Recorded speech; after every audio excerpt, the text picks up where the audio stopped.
Alright, 9 standing Qigong postures. The foundation for most of these is the same as all of our stuff. It's very good to practice the sitting practice of feeling your fingertips for a long time so that your arms can get a state of lightness. Also, what's very important is that you've activated your spinal column. Relax it by pushing it forward and backwards, a little bit to the side. Opened up all of the joints, hips, knees, ankles and stuff like that first of all, right? So the first one is as the hips are going down, the hands are coming up to sort of here.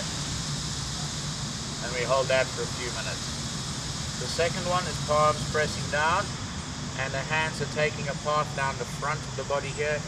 They're not going to the back like this. Otherwise what's going to happen is your body's going to toss backwards and forwards.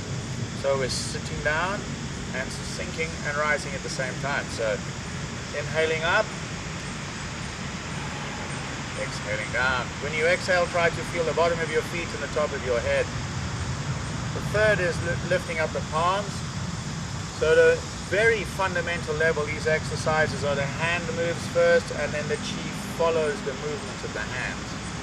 The next level is we're keying it from inside the dantian and letting that movement go through to the hands. And that's building up on those exercises we've been doing the last couple of mornings of learning to make the body respond to movements that are originating inside the lower abdomen, and also eventually using the lower abdomen as a transmission point for the movement to come up from the ground and for gravity to flow down through the body without any kind of restriction or resistance.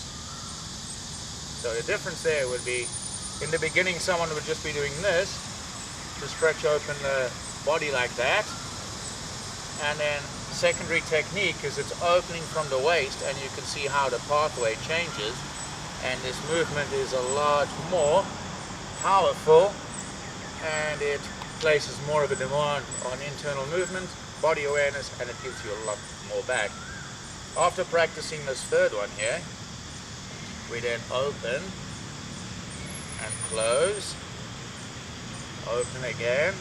So the opening and closing movement's the same as that one you filmed this morning, Shrika, coming straight from the navel here. We have many different profiles that erupt from here, but opening and closing. The spinal column is doing this movement here a little bit.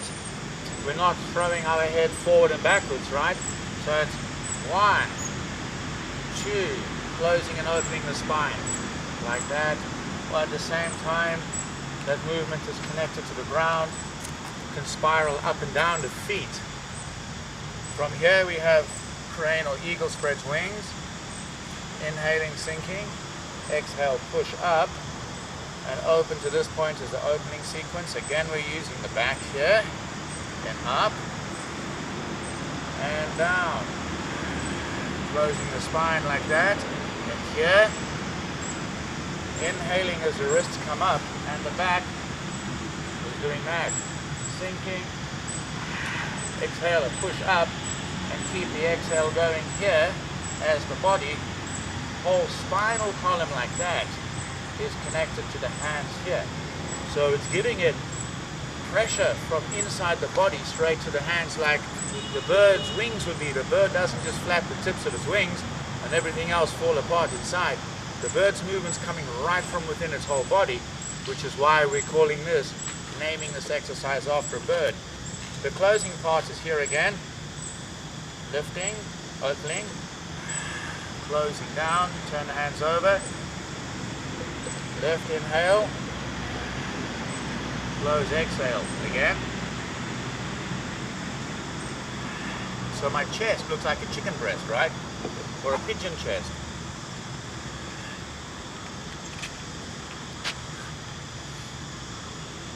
And as you can see, most of the body is relaxed and the movement's coming again from in here, with a little bit of the legs grabbing and pulling you into the ground, connecting the floor. After this one, we're moving on to grasping chi. From here, we're getting the twisting motion of the bones in your thighs and hips. And so that twist orients the body in this direction. The hands are moving out in warding off position, and then the hands are closing very tightly, and we're pulling using the legs to here. Relax.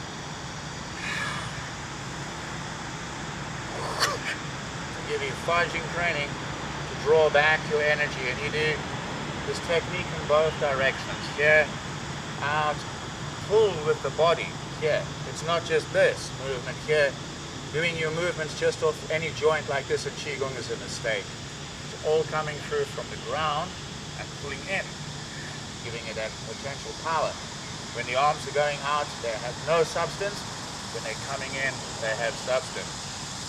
Following that, we're turning the waist, again the same movement, and the hands are doing this, right? Inhale, exhale, close. There. All of these movements are fundamental to particular martial arts patterns, hand patterns for striking, for coiling, for splitting and shearing, delivering, generating power, uprooting your opponent, and the fundamentals look very similar to some southern Chinese crane-based or tiger-based martial arts. In fact, Tai Chi has all of that in it, especially Chen. So here we're inhaling, exhaling. As you can see that, closing on there. That's followed by just turning the waist here. So again, it's the legs up to the hips, and this part of the body is very relaxed, right? So we inhale, exhale, sink, inhale, rise, exhale. And then you start to do the movements really softly. This don't have to be hard or explosive all the time. Later on we add an explosive element to it. And finally we have opening and closing, lifting, inhaling, exhale down. Here you can start to soften the practice off quite a lot. Sometimes you can use the spine, neutralize it, close it, hands down, neutralize the spine, arch the spine back open.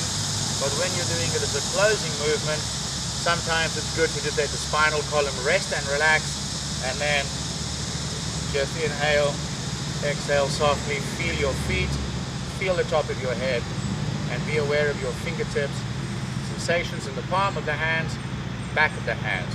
Wrists are relaxed, elbows, shoulders, the entire structure must be soft. You want to make sure your hips are not forward, not pushed back, that you're not tossing like this when you're doing all of this, that you're not leaning back when you're holding here, that you're keeping your movement is always pulling towards the ground, and then from there it travels out. So this is teaching you how to create explosive power. This practice here becomes there, very fast, sharp fudging here, there as well. Crane techniques, one, down, up, here again, forward. So we practice this technique to discharge power through the body. We're not looking for something fast and flashy like a very fast snap punch from the shoulders. It's more the whole skeleton moving. It's shaking the whole body. We're using the entire skeleton here, like this, there, or like this kind of thing here, like your Pinocchio on a string, and someone just shakes the strings and all the bits of stuff goes there, here like that. So in the morning, once you've done a couple of months of these practices, you want to start to practice and learn the shaking set, that kind of thing there, just to get the cobwebs out of the body, keep everything clean and open. It's very nice. It leaves you feeling rather vital. Right, we'll stop in that one, and then we'll go into something else in a couple of moments.